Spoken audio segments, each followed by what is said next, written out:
This is Invisible Inc., the podcast for under-resourced women entrepreneurs. And I'm your host, Shubha Chakravarti, founder of Achieve. In this podcast, I talk to women entrepreneurs at every stage of their journey about the challenges, the highs, the lows, and what they've learned along the way. We'll also hear from experts who share valuable tips on how to succeed the smart way. Let's jump in. Have you ever been frustrated by how much money we spend on healthcare and yet how bureaucratic and inefficient the system is? Or wondered why nobody's fixing it? The good news is somebody already is. And it's an amazing woman, no less, who's also an accomplished doctor. In this episode, radiologist and tech entrepreneur Aneesa Majid talks about how her frustrations with an antiquated healthcare system that still sends billions of faxes prompted her to found ZipData. Listen to Aneesa's hard-won insights on how she manages a tech startup as a CEO, what she recommends that women and minority founders do to improve their funding prospects, where she gets high-value advice on game-changing money matters with her startup, and much more. Now, here's Aneesa.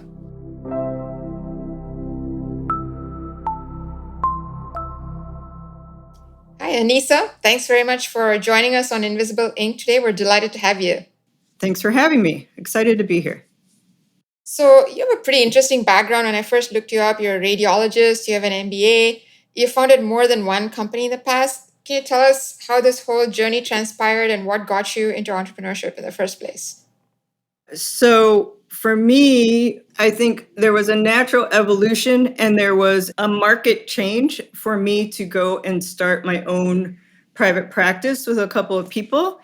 I would never in a million years think that I was going to start a private practice on my own. But that's what the situation at the time presented. And I felt was the right thing to go. And whether it's a private practice or it's a startup or it's a tech startup, it's all kind of the same principles. And that's where I really fell into quote unquote entrepreneurship. Simultaneously, 4 colleagues and I had several years before said, let's try and make this app just to solve this one problem, thinking it was much easier than we thought.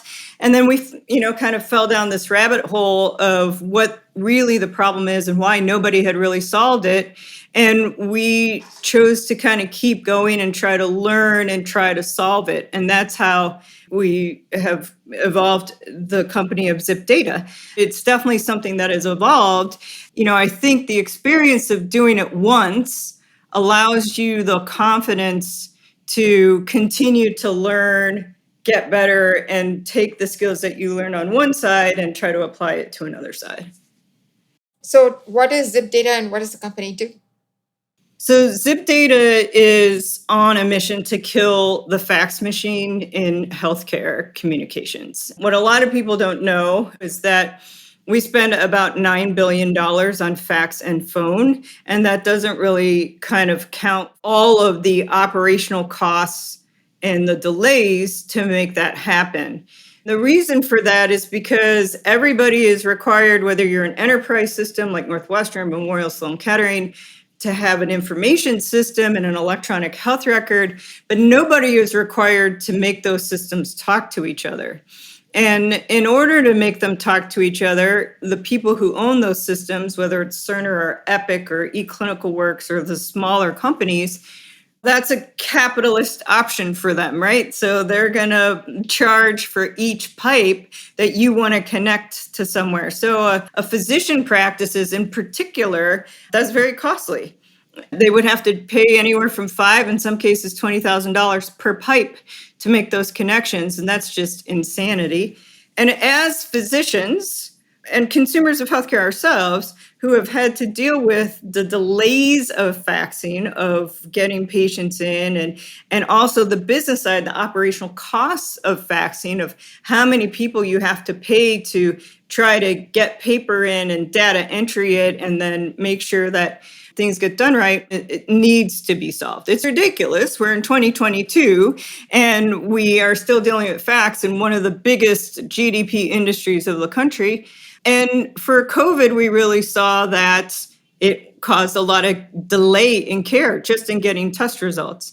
And now in the new work environment, of hybrid, of wanting to work from home, of still not out of the pandemic and people maybe needing at this point 5 or 10 days to quarantine. Maybe we'll get to 3. Either way, you're losing staff that have to be on premise to take paper and enter it into an information system. So Zip Data removes all of that by taking AI and ML and using technology that's there, a virtual print driver, OCR readers, all of that stuff to be information system agnostic from the doctor side, as well as to the receiving information side, and be able to just transfer the important pieces of information, whether that's me sending you a request for MRI or referral for orthopedic surgery or oncology or whatever, to decrease this.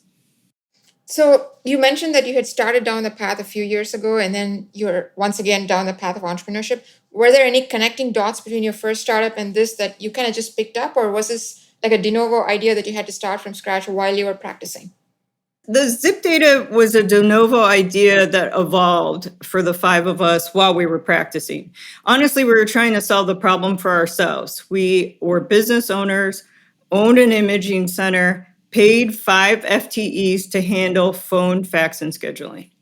And that's a significant amount for one imaging center. And when you really go down the pathway for it, you'll find that most practices have, if it's one location, about 3 to 5 FTEs to handle this. A larger practice that I know that's in the Northeast corridor, large orthopedic practice, they have 2 locations, 5 faxes, 3 to 5 FTEs. So it becomes super, super burdensome. And so our idea of, hey, this should be quick. We can make an app. We just want our referring physicians to be able to know that it's easier to order for us than anybody else. A market competition really led to, this is a super huge problem. Nobody's really solved it. Why haven't they solved it? Why can't we solve it? And are we in the best position to solve it since we deal with it every day? So I now see the identification of the problem. You feel the pain. What happens next? I mean, you're doctors. You guys are not, you mentioned AI and ML. You're not technical experts. Yeah, that's not us, right? So we had to sit there and kind of figure out, like, what do we know? We know we needed to make an entity. We needed to figure out where we were going to put money in to pay for initial development. We knew we needed to find lawyers and developers. But at the end of the day, we knew that we needed to get somebody else, because we were working full time, to pay for this as a side gig, to kind of be our interim CEO and help us take concept to product to market. And so in that process, we learned a ton, that there were things like fractional CEOs, what the process is, how do you kind of figure out developing companies, what is the difference between having somebody here and a team in India, having a full team in India or offshore, what are these costs overall? And then started learning about other little aspects of the business. Do we need insurance at this phase? Do we not? What's a board look like? How do we go about having an advisory board? Do we need that now? Do we need that later? And then kind of getting to the point where it's like, okay, we're willing to put in X to see if this idea is viable. Well, once we get to X and it's viable, now what do we do? And that took us down the path of, okay, well, here are the different ways that we learn how to start up. So it's been kind of a step-by-step thing to every step for us in terms of the evolution of what does the solution need to be?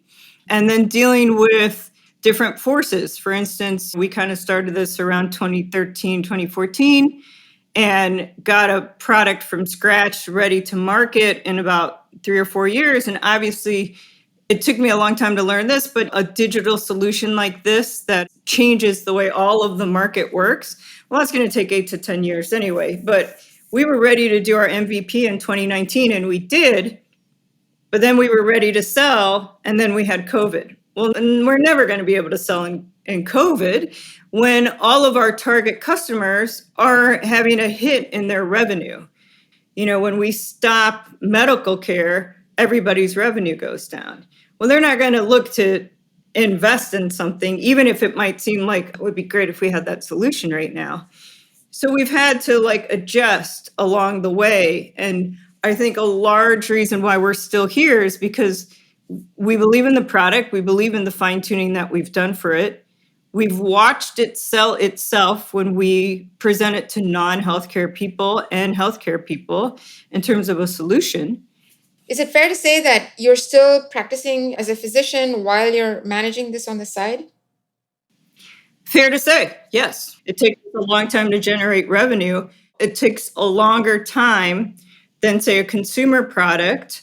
So a non-consumer product in the healthcare field takes a longer time as a solution product to get the traction, which means it takes a longer time to fundraise, particularly when a lot of the fundraising opportunities are really more focused for biotech, medtech, life sciences, all of those type of tech, digital health tech solutions. That's not our world. And so now we have to deal with proving that the market wants it and whatever traction means to an investor. Got it. One other question about kind of how this evolved. You mentioned that there were 5 of you in the practice and all of you are kind of all in to this. How does that play out with physicians are not normally entrepreneurs other than the fact that they run their own practices if they're in private practice? How has that dynamic worked out through this process?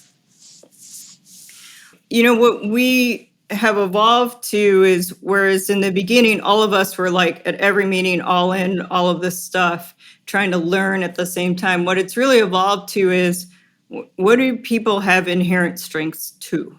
So one of our founders is a much more technically thinking founder and did informatics and benefit management and all this stuff. And so he was really able to be involved in more of the nitty-gritty of building the design and guiding a tech team and working with our previous CEO on that.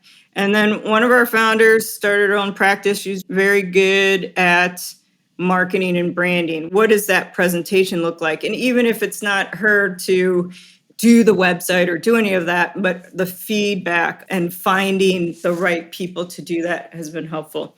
And one of our founders is very good one-on-one client facing. So when it comes to talking to salespeople and helping train them and bring them forward and then be in more client-facing meetings, that's where he comes in. And, we don't really expect much of each of them on other things because everybody's working and we want everybody to work to their strengths. And that's how you make a good team. One of our founders is just kind of a fill-in here or there and all this stuff. And then because of my MBA and my other experiences, I've taken over during the pandemic as a growth CEO. So did you have any concerns jumping in other than the fact that you're trying to manage essentially 2 full-time jobs? Did you have any concerns about your skills, the risks you were taking, anything like that? And how do you I think you have concerns about that every day, multiple times a day overall. And there's some good days and there's some bad days. I think that there is some comfort to the fact that you have a job that's paying to help you sustain to do all these other things. And I think for me, having gotten an executive MBA and having to time manage that really allows me to be able to multitask in a day and keep on every day being a CEO of a company, but still be able to do my practice. I'm also in a unique practice situation where I do cases and I'm in between cases, so things can be kind of juggled and controlled a little bit better. But I think that's one of the great keys for doing an MBA later while you're an executive, is like an executive MBA, is that the time management part to be really efficient really helps you.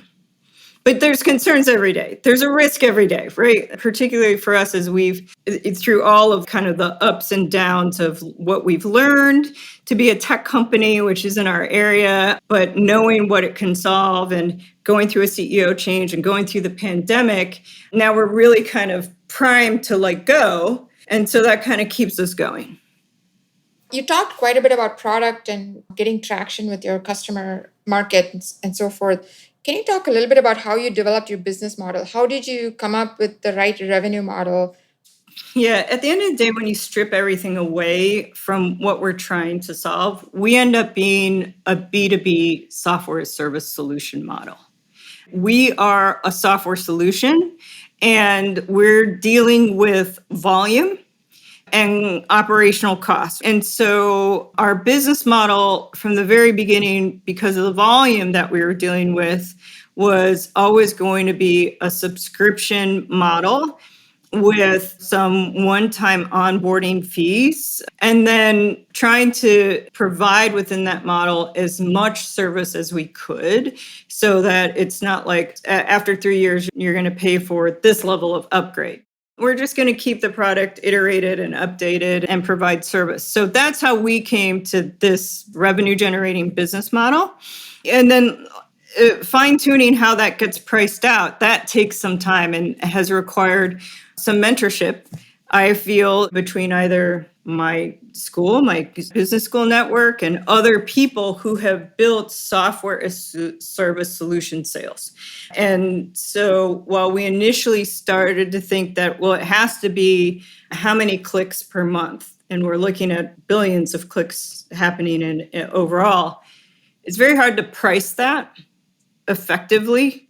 So we've evolved to be like, well, what's your cost that you're saving? How many people are doing this? What are they paying for that? How can you price it by saying, hey, listen, instead of paying for XYZ, pay us X per month and for however many clicks you do.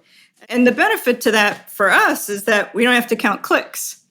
It's far more kind of laborious for us to make somebody on our tech side count clicks or create the automation to make those clicks. And as we start to build the infrastructure of the company, we made our product, but as you start to build the infrastructure of the company to go from sales to accounting and billing and invoicing, how do you make that as a software? That's to me the bigger challenge as a software service thing which is if you don't have a consumer product like Dropbox, how do you go from sales to accounting, invoicing every month and make that simple?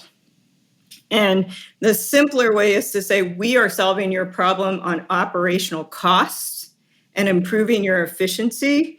So we are going to say, year one, it's this, year two, it's that, year three, it's this, and there we go. Allowing for year one will probably take a certain amount of time to onboard, and as they expand, whatever. But that's how we have evolved to our business model and our pricing model. That's incredibly helpful. So selling into the healthcare market, and especially selling to healthcare systems, from what I've heard from other entrepreneurs, there's this argument that needs to be made in terms of, is it 5x or 10x your initial investment?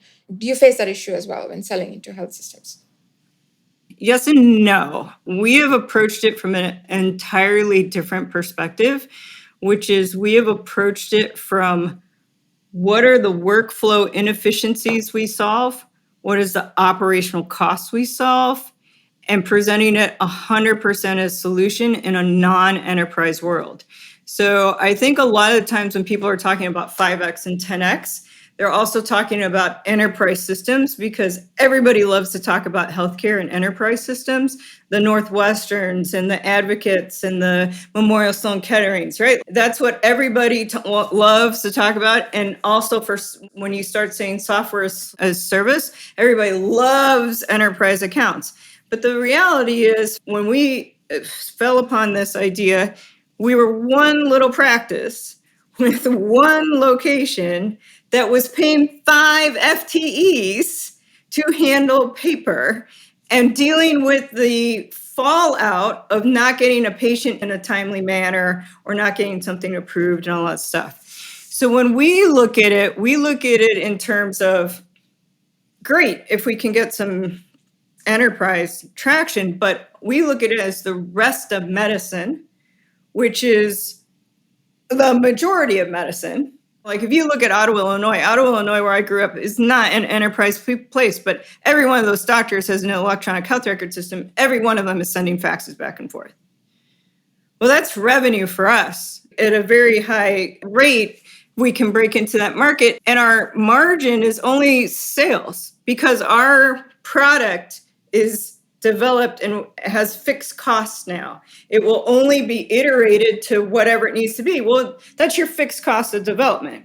So other than bonus metrics for sales, everybody else that comes into the company is going to have a salary, make the appropriate end of year bonus, move forward. But our margin is really going to be to incentivize our sales.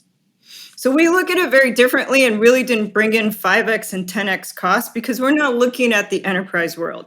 Great if we get it, but we're more likely to be able to get a small regional hospital. Let's take Midland Memorial Hospital in Texas. There's nothing really around it. They are the center of the healthcare world in that town. All of the outpatient imaging, all of the surgeons, everybody is in that professional building. Then it's a different calculation of 5x, 10x. So the flip side of it is, at least from the outside, it looks like the health market is getting more concentrated. So my neighborhood practice got bought over by a hospital. I'm seeing that increasingly after ACA. How does that impact the potential and the upside for your business? And is the emergence of bigger health systems a risk to you? Is it an opportunity, or are you neutral to that? We're pretty neutral because we're still dealing with the facts. So even if like a smaller hospital, a smaller practices get bought out and now they're part of patient first primary care, particularly in the primary care world, they're still sending faxes. And who are they sending faxes to? Orthopedic surgeons, physical therapists, lab, hematology, oncology, all of that stuff. So you're still dealing, from our perspective, between two disconnected information systems. And so every sort of entity has an information system, and every entity is either receiving faxes from a non-connected system or they're sending. And that's how we look at it. Ultimately, what we're trying to really build it to is to say, this is the Pentium chip that you need in all your systems. Because it's very niche. It's not very sexy, right? Like if you go to Matter 1871 and all this stuff, and people are doing all these like kind of sexy AI, ML, all these things, and they're solving diabetes things here and heart disease here and all of that stuff. That's all great. But at the end of the day, a lot of our waste in healthcare is in the infrastructure and how we go about it.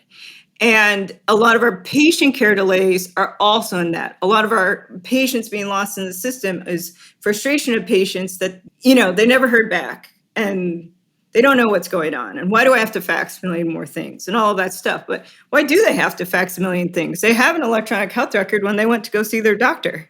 Isn't everything there? Didn't they already say that every single time? It's reasonable frustration. It's also very frustrating from our side, from the doctor side, like, well, we don't have this information. I can't properly read. I need more information. It's also very frustrating when you bring the behemoth of insurance in. I had a patient not get their authorization done because somebody said, oh, it was missing this piece of paper. And if we don't have everything, we just shred it all. And then you're just going to have to send it all to us again. Seriously? Because at the end of the day, for us, it's still a patient at the end of all of that paper. And so at the end of the day, for us, what's really kind of kept us driving forward on this is that we know ultimately it will help patient care to get patients scheduled faster. We also know it will help patient care if their doctor's office isn't constantly interrupted in their workflow with phone calls to get things sent to them, which leads to burnout and frustration. And then we haven't even touched on, like, there's no HIPAA, there's no security. Like, there are multiple things that this can solve. But at the end of the day, we personally, as patients and as physicians who have seen patients get delayed or denied or whatever, know that this solution can lead to that. And that's ultimately what we want. Changing gears slightly, talk about acquiring customers. It certainly, I think, helps that you guys are all physicians yourself. What was that process? How did you tackle it? And what have you learned through that process? And where have you evolved to? The process is difficult, but it's not difficult for the same reasons that you always hear, which is, oh, doctors don't like to try anything new. That is not actually the problem. The problem is that healthcare in general does not like to change technology because of cost and because of the downtime that could happen by introducing something, and also just the frustrations that people have experienced. And that's mostly with a larger electronic health record system, but everything has its deal. So that's one of the things we considered when we were building this is how easy is this? How many clicks? How long, what's the patience of somebody to use this? How many clicks? How easy is it to install? How fast can we get it installed? All of that. But in terms of customer acquisition, we initially went down a pathway of, let's take our one vertical of radiology. Let's talk to the information systems that are in the imaging centers. Let's work with one of them, integrate with one of them, and distribute to the imaging centers they're at. It was a good concept. It's very hard to put it in place because we are really at the last mile of sale into that selling process. And unless we can be there at that last part of it, like in the pitches or interfacing with their customers, we can't always get them to use our product. Because when you're selling your product as a startup or person, you're the people who sell it best because you're passionate about it, you know all the details about it, you know all of that. And so to kind of hand it off to a distributor and they're like, oh yeah, we pitched your product. We pitched your product to 200 people. Well, then what's the return on investment? It's not really there unless we pitch our product. And then when they're integrating, we're there to show them, look how easy this is. And so in our first foray down that path, and it was helpful to us because they also helped us with our MVP and we got really good feedback and results and all this stuff. But in our first foray down that path in terms of a revenue generation model, it was not helpful. So it might be something that we return to as we grow, depending, because now we've learned what we would need up front, what assurances we would need up front in terms of how the partnership would be structured. So the second way to do it is how most software as service companies do it, which is just dialing for dollars and putting out an account executive that handles everything and getting traction that way, and then growing from there to different avenues of directly selling to an information system and just saying, okay, integrate our product and here's how we can market with you and move forward. And so that's actually what we have pivoted to and are starting to do now in terms of growing our customer acquisition. But what's the good thing about being in an industry that is hesitant to change technology is once they get you, your churn is very low. It's the getting in part. The other thing that I think we have more of an advantage than, say, other people out here for this is we understand the workflows. So we're actually not going to go to doctors to try to do this. We're going to go to their office managers and their IT administrators, and we're going to pitch to them because they actually understand the nuances of the workflow that's interrupted, and they're usually the people, their PA, their MP, their front desk person, who are actually sending these faxes. So that's also a very specific way that we're going about targeting our clients. We talked earlier about funding, and you mentioned that you use the proceeds from your practice to fund the business. I imagine that the funding needs at some point either have already outgrown or will outgrow what the practice can put in.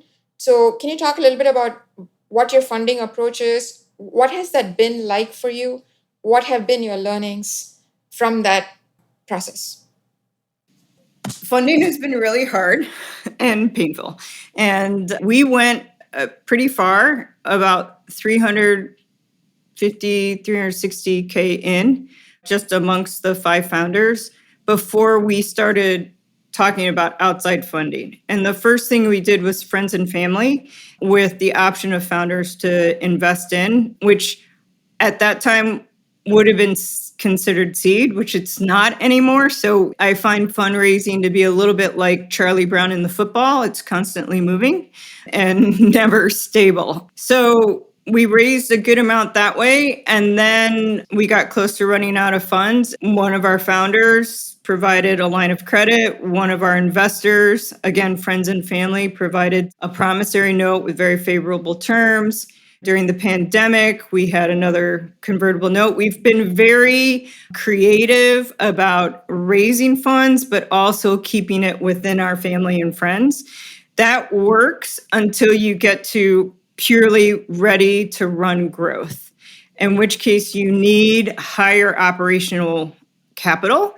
And then you have to start looking at what would be now seed funding. And seed funding can be anywhere from $500,000 up to $1.5 or $2 million, as long as you know what you're putting that for. And I think it's the classic thing. Well, how long will this money run you and what will you accomplish in that time? And that's really kind of where we've been. And it's been hard just because fundraising gets easier the next time you try to fundraise after you've had a successful exit. Because you've met all these investors, you have warm contacts, they know that you're an easier thing, and all of a sudden checks get written for $500,000 and $1 million much faster. But when you're in our stage, and we started out of Dallas, which Texas is not an entrepreneurial hotbed, it is starting to be. Austin is really the kind of center of that. Then you really have to work even harder to start building your networks. And that's a lot of what I have spent a lot of time during the pandemic downturn to do, which is to expand the network. So for instance, we joined a growth accelerator, new chip growth accelerator in Austin, actually. And that's something where what I know now is something like Techstars or something like that a little earlier in our development, I think would have been helpful. It's something we just didn't know. And by the time we knew about them, Rock Health, Techstars, a lot of these Y Combinator, which gets touted a lot, we were just too mature product wise and actually kind of too far down the company development path to really benefit from those scenarios, as well as like Y Combinator at that time, pre-pandemic, we would have had to give up 6 months and be out there. And that wasn't something that we could do. Whereas during the pandemic and now post-pandemic, the virtual options are so much greater that the access to that is so much better. But I circle back to Techstars a lot. And every time I circle back to it, we're not a match for it. So then you have to really work on who are the people that are like in our level seed funders or working through, like we did not join 1871 earlier in our development, but we joined it when they developed their growth program, because that's when we felt like it was more of a match. Because as you know, every one of these programs requires a financial investment to some extent too, to grow that network. So that's something that you have to put into your operational costs of like, well, we want to be a member of 1871. Well, that's X. It's the same thing for, well, what's the cost of investor data? Do you just use Crunchbase? Or do you invest in like a Leadloft or PitchBook? And really, I think the amount of things that get thrown at you, the more you grow into different stages of your company that you have to spend time kind of searching through, has been also a big learning experience for us to figure out. So we chose to invest in PitchBook data and have an intern who's going through that data to sort it out and figure out how we can be more effective at sending a good email to a potential investor that would be more aligned with where we are. And I think that's also something that is a big learning curve, because people will tell you, this is how you send a cold email. Saster, well, Jason Lemkins, this is how you send a cold email. And if I got this cold email, I invest. Yeah, but who are you sending it to? Like, how do you figure out the right investors to send to, and how do you navigate to that? And that's where I think a network like Kellogg or 1871 or Matter becomes very helpful to help you kind of discern where you have to spend your time for that. Otherwise, you're sending a lot of emails, you're getting no response, you don't really know why. And that can lead to burnout and founder fatigue very quickly. So, a couple of questions in terms of follow-up. Earlier on, you mentioned promissory notes, convertible notes. You're a doctor. When did you figure all this out, and how did you learn the ins and outs of, okay, what's a promissory note? How do I structure a deal, like a friends and family funding deal? It could be equity, it could be debt, it could be convertible debt. How did you learn all that? Yeah. So one of the things that I personally am a big fan of spending on is legal advice from the very get-go. And you don't have to spend a ton of money. Like I know there's a corporation that we have learned about through New Chip, and that's where some of these early accelerators like Techstars and stuff like that, and then even growth accelerators, you have also an exposure to a bunch of things that give you good deals and discounts at the startup thing. So I know there's like an organization called Savvy Legal can help with all of that and help teach you all of that.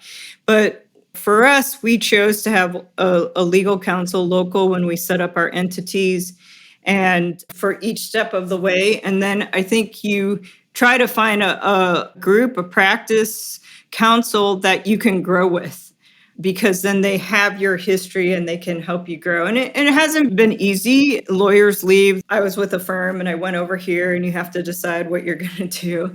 There's also things like I got my MBA, but even with that, Investopedia, the whole startup world is a whole different world. Understanding safe notes versus convertible notes and how the valuation cap is. What do they mean when they're talking about valuation caps? Are they talking about pre-valuation? Are they talking about post-investment valuation? Like that was a whole new one. I had to sit down. I had to go through all of that. Convertible notes, why is that good before a safe note? Why would you not want that? That's interest bearing. Safe notes are not. So these were all things that we had to kind of go through and learn. Then the other thing is, even for founders, like once you get your friends and family investors, it was, okay, we need a cash call to keep the lights on. Well, how does that get structured? And for us, that got structured as convertible notes because we took risks early, and that has an interest component to that note that benefits us for taking that risk early. But now, as we go to, say, a seed round, and we're going to get more institutional investors, they have a full product. They're going to invest into a sales team, a product, a cybersecurity already set, a CTO, a development team. They're not taking as much risk as we took to put these things in place. So they get a safe note, right? They get a safe note to help us get to a Series A when everybody converts to full equity. And so these are just things that we've kind of picked up along the way in terms of, well, how do we show that founders put in this money and how will that convert and show that they have X amount of equity because they did it? And that brings up an interesting point, 2 points. One is you said you learned a lot about these notes. Was that through reading books like Brad Feld's book? Was it through your participation at 1871 or Matter? What's your best resource for somebody to go in and learn about this in an efficient way? Honestly, my best resource was my legal counsel. They really, I mean, I did some reading. I talked to some people at Kellogg. I did my own Google search, convertible notes, startup funding all the way down. But when we started getting the tit for tat part of it all, our legal counsel was like, listen, if you do this, this is how it's going to play out. And this is what the note's going to read. And if you do this is what it's going to read. And this is how that's going to work. And let's run down the path of what does that look like at a seed round or a Series A round. And I thought that that was probably the most helpful. And I think that's where having your, even if it's not an official advisory board to the startup, which I don't know, we don't have one, but we have our advisors that some of those are my own personal advisors in different areas. But having, as a CEO or founder, your own personal advisors, whether they officially are listed or not, is very helpful to guide you along that. And it might even be to be like, hey, listen, this friend of mine, and I've had this friend of mine had these 3 exits, talk to them. You talk to everybody you can talk to. And maybe through that conversation, they get you connected to somebody who really helps you. And that's like our sales team that's coming on board. I think talent acquisition channels are something we don't talk about a lot in terms of the nuts and bolts of how to figure out how to find them. There's a lot of people who talk about what type of talent you need or how to retain talent or how to set up contracts for talent. But when you're a software as service person, you're like, we need salespeople. We did it totally wrong. We went to our sales reps that we knew in healthcare. We're like, they understand the field, they sell, We brought them on, we did all this work, we trained them on HubSpot, and they were like, okay, well, we want to go into the offices. I was like, this is solution sales. What you need to be calling. This is not a catheter where you need to go show it. Like, you can do this virtually. No, we need these handouts. And so I was like, no, we're not aligned here. We got to start from scratch. And so there were a couple of people who had reached out to me who said, call me anytime. And it was one of my low points. And I called everybody and they connected me with the people that we're working with now. And I talked to them about talent acquisition. And then it turned out that they offered services. This was their niche. Their niche was helping tech companies and software service companies build their sales team. And they were experts at setting up HubSpot. And they bring on the BDRs and they work for them. And we control our payroll and payroll costs. And that's how that happened, is somebody said, talk to this person. My other question is, there's some data that I've seen out there that says that when it comes to negotiating equity stakes, women founders end up settling for less. Can you talk about any observations you have on that, any advice, any perspectives? From a CEO minority female founder who's been pitching, I 100% think it's harder to get the checks. And I've talked to a lot of people about that. I feel like that we have shown traction in a lot of different ways without necessarily the revenue part of it, in terms of accepted into Accelerator, accepted by Oracle for startups, accepted by Microsoft for startups, have an NDA, have a commitment for $2 million client to come on this year, and we're still not getting a check. I feel like a male would have had a check and said, oh yeah, you're going. We're not talking about, like I said, product development. We're talking about infrastructure building. We're talking about people development, right? It's really just, we can grow if we have money to put people in place to help us grow. And I feel like those numbers of how many pitches it takes before female founder as the face of the company gets the checks is true. I think that in terms of equity stakes, we have good legal counsel to prevent something like that from happening. And I think, again, that's why having legal counsel that you trust and can grow with you is very helpful. Also, I am not the sole founder, right? So I have 3 men on the founding team. And that changes also the dynamics in terms of when we actually go to close the deal, is that we are a very diverse founding team, from white male to non-white female and immigrant and LGBTQ in between. So we check a lot of boxes.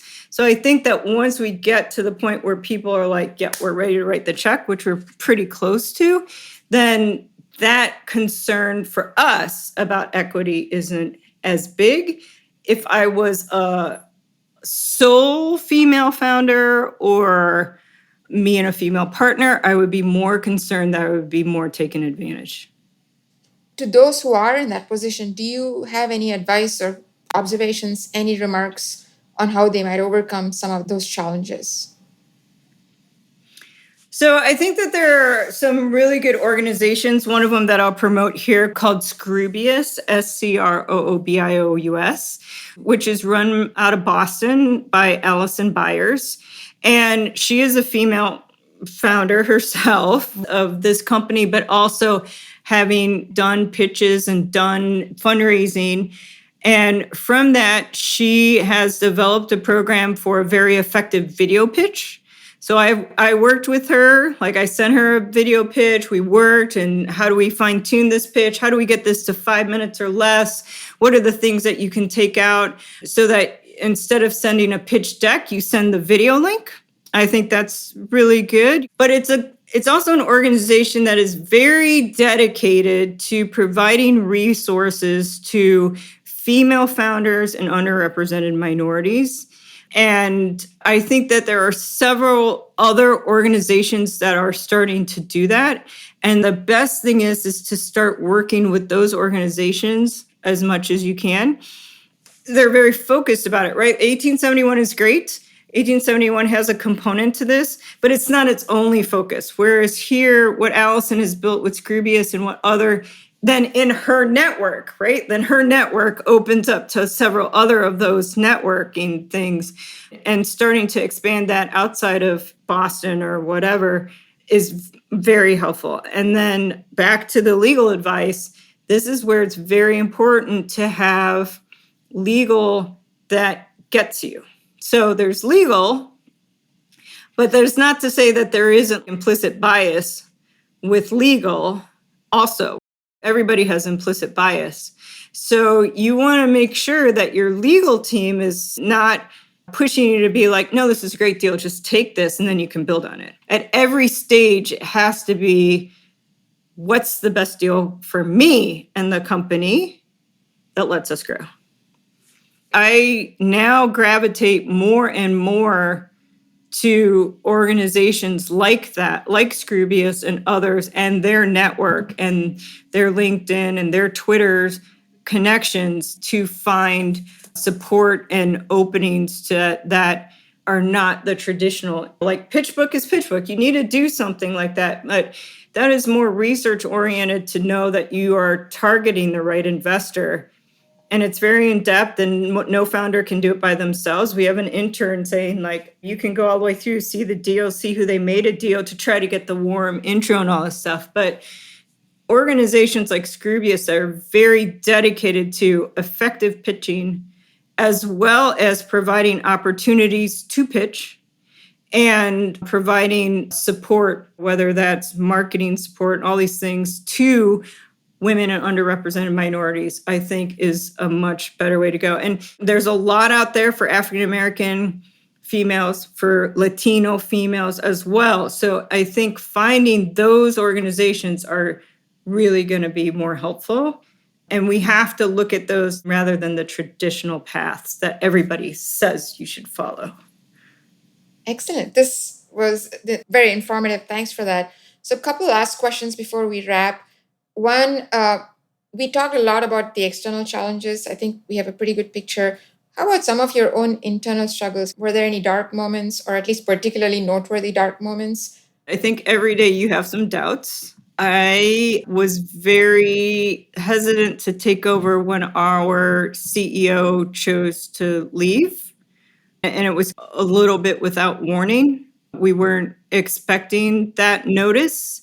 At that time, I had a lot of doubt that I could step into the role because my strengths aren't tech. I'm not the tech CEO, I'm the growth CEO. I'm about marketing and branding and sales and operational efficiency and organizational structure.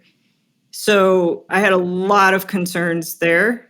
I think there's a lot of stress also because our friends and family have invested in this. Failure means all of us lose the money that we've put in, and it's not insignificant because we've been dealing with digital tech. That was my biggest thing, which was like, yeah, I did get an MBA. Yeah, I am a doctor, but really having to put pedal to the metal and be like, okay, can we do this? Here's your chance to put some things in place. Can you do it? How will you do it? How are we going to balance this? All of that. That was probably biggest for me personally. I think also for the company, also that was our biggest challenge.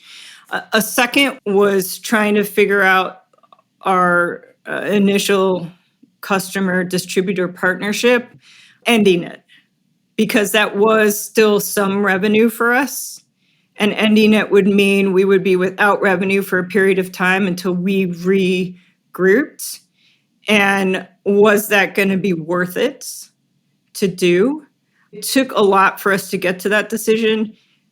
Really, it took us a year from the time I took over as CEO to get to that decision. And my instinct was, this isn't working for us. It hasn't been working. We have to figure out why it's not working. And if we can't fix it, we need to get out of this because we're spending more money than we're making. But because they were our only customer, and it was kind of one of those situations where it's like, nobody in our team regrets ending that relationship, but all of us probably were ready to end it sooner. And I probably stuck it out longest to make sure that we had turned over every stone to try to make it work. But it took a lot of not just that, but talking to advisors and saying, should we let go of this? Should I let go of this? Because it's our only revenue and I don't know when we'll get revenue again. And to a person, they said, this is not going to turn out as well as you think, even if you hold on. So that was my second. Just in general, you secure a client and then there's a delay. And then we kind of thought we had sales and then there was a delay. And the starts and stops of getting your company to work the way it needs to, which isn't always what everybody says. So getting sales and getting sales that's right for you are two different things. So the starts and stops have been a little frustrating, although I think now we're operating on kind of all cylinders. I was just doing my CEO review to the founders, and that will go out to investors. And as we've gone through it, we've done a lot in a year and 10 months since I took over. And so I feel this is a good day because you get to kind of take a second and look back and say, okay, this is where we're going. But still, we have to constantly say, well, how long will we go putting money in to try to make this work?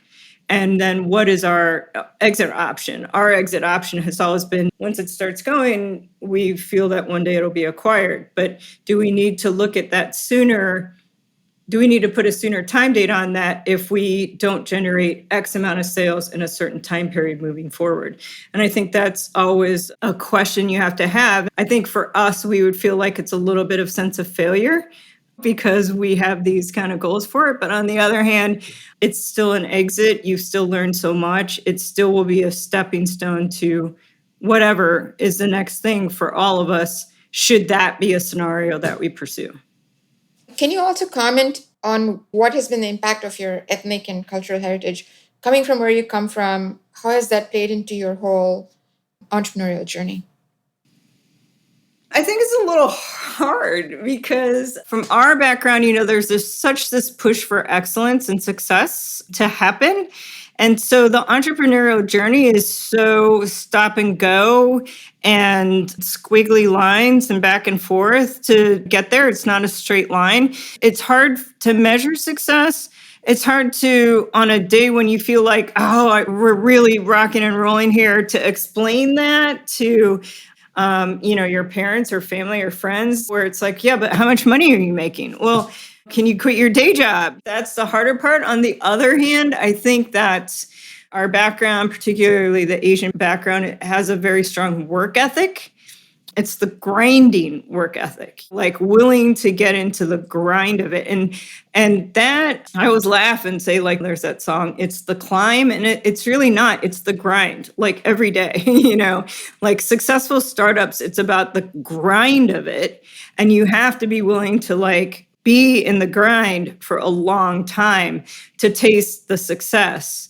And I think that if you don't keep that in mind and try to have a positive outlook on it, you can feel like you're failing every day, right? Because you're just like, what are you doing? Your family's invested in you and all of this stuff. And they're like, when is this going to happen? My dad and mom, they're just like, so are we going to lose money on this? I don't think so, but I think it's harder. I think it's a little bit harder because there are different expectations that you come to in terms of if you put in the work and you put in the grind, seeing that success of it, seeing the payoff of it, even not success, but the payoff of the work.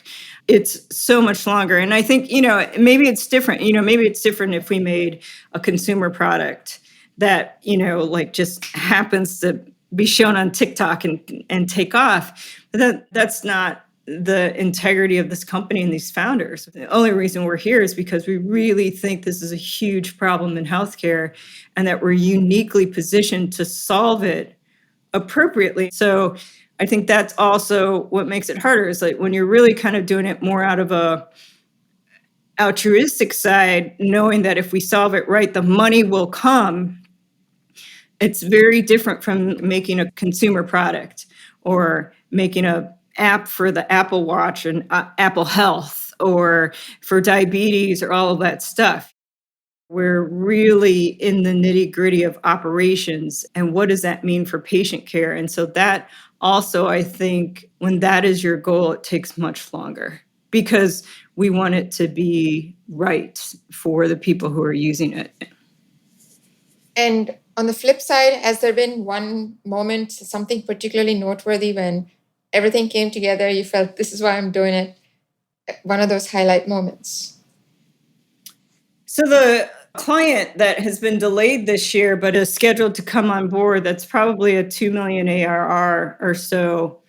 We had pitched to that CEO either right before the pandemic or right at the beginning about our product. And she kind of didn't get it. It wasn't a match, but it was like, well, keep us posted and all this stuff. We ended up reconnecting with them because they had acquired imaging centers in Dallas and weren't just Houston based.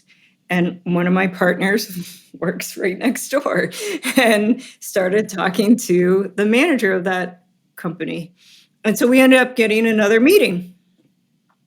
At that meeting, the CEO and the head of business development told us our entire pitch back.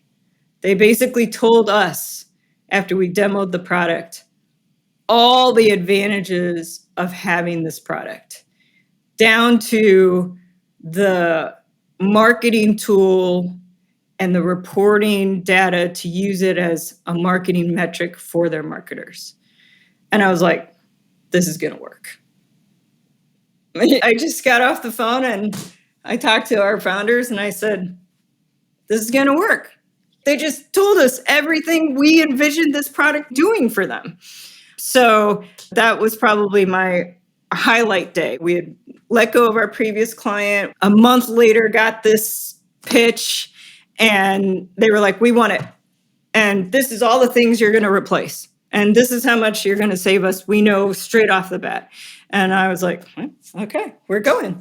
So it's been a little frustrating that we haven't got them onboarded yet, but not from our side, from their side, but they still want it. So we know it's out there. That was the best day because we showed our product and we showed it to a decision maker and they were like, yeah, when you don't have to pitch your own product, then you get pretty lucky. Yeah, so that was a great day.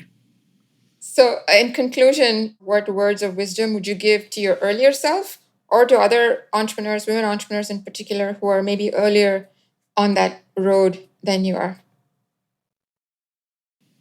I would say to them that one, you have to be passionate about your product and what you're doing, why the market needs it. And if you can't answer any of those, like why it's so important to you, why the market needs it, why it's better than everything out there, then you're not ready to go down the path.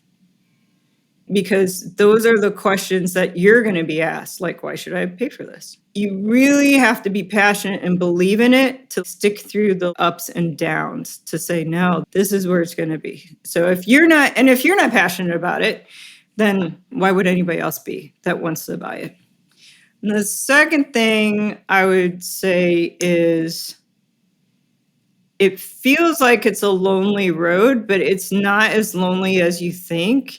And I'm just going to circle back to the fact that particularly for female founders now versus when we kind of started down the path a few years ago, or even when I took over during the pandemic as CEO.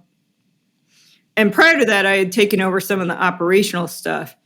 Even then, like 18, 19, there are more support systems for female founders, underrepresented minority founders, African American women, Latin American women, Latinx, because of the pandemic than there were previous.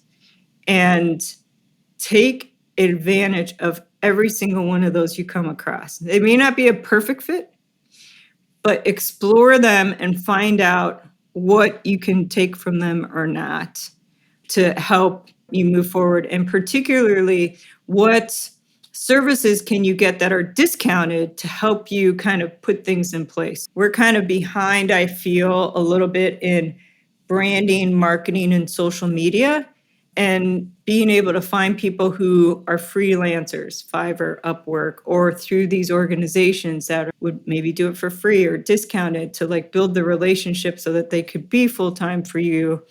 Those are things that are very important because we kind of build this company piece by piece. First, we made a product. Then we figured out our dev team better. And then we said, okay, we need this person. And then we said, we need to fundraise. And then we said, we need sales. And now we need marketing. But when you are ready with your product, you kind of need to do a little bit of all of that in the beginning, particularly for sales and marketing. So that's something I wish that we had focused on a little earlier at the time when our product was becoming finalized or ready for MVP. And the other thing about that is that I would say, and it's something I do now, but talk to everybody. Everybody. Even if you don't know them, even if you listen to a lecture, go up to them and afterwards and say, can I talk to you afterwards? You said this, can we follow up on that? Maybe they'll give you money. Maybe they'll give you something else. Maybe they'll connect you with somebody. And the final piece of advice I'll tell you, which is advice that was given to me, which is ask for advice and you'll get money. Ask for money and you'll get advice. So if you want money, talk to investors and ask for advice, and they'll start following you and trying to help you. And ultimately, they'll probably invest in you or get you connected to an investor that might help you. So once somebody told me that early in my CEO-ship, that's all I do. Whenever I talk to an investor, unless it's like purely a pitch set up from like New Chip Accelerator, they have an investor relations team. They get us in front of investors. So unless it's something like that, if like somebody says, oh, you should talk to this person and they've invested in this, this, and this, and this, I never ask for money, just ask for advice. And they'll usually try to help you find money. Aneesa, this has been an amazing conversation. I enjoyed it. I know that a lot of our listeners will. So thank you very much for taking the time to share your thoughts today. And I'm sure that ZipData and you will reach great heights. So you have our best wishes for that. Well, thank you. Thank you very much for inviting me on. It's been very enjoyable. I look forward to speaking with you again sometime. My conversation with Aneesa was enlightening in many ways. The biggest thing was that she and her co-founders recognized early on that the category or vertical that her startup belonged to, B2B SaaS, or software as a service, would need both external funding and a long runway to profitability. Understanding this allowed her to build the patience and the financial resources she needed to build ZipData. Secondly, while she certainly did her own homework on funding terms and issues, she was smart enough not to be penny-wise and pound-foolish and hired excellent legal brains that she felt she could trust to protect her interests in far-reaching ways. And that paid off for her. Lastly, it was instructive to me to learn that organizations and the ecosystem that focus sharply on women and minority entrepreneurs do deliver such outsized value. The challenges we face and even the paths we take to successful entrepreneurship can look so different from the mainstream, and this kind of help can make or break an aspiring entrepreneur. I'll be watching out with a sharper eye for these kinds of organizations, and I'm excited to share them with you in the future. Thank you for listening to today's episode. Find show notes and more at achieve.co. That's achieve.co/podcast. Like what you heard? Hit subscribe on Spotify, Apple, or Google Podcast and never miss another episode. Want to help others like you? Leave us a review and tell a friend. See you on the next episode. Now, go achieve.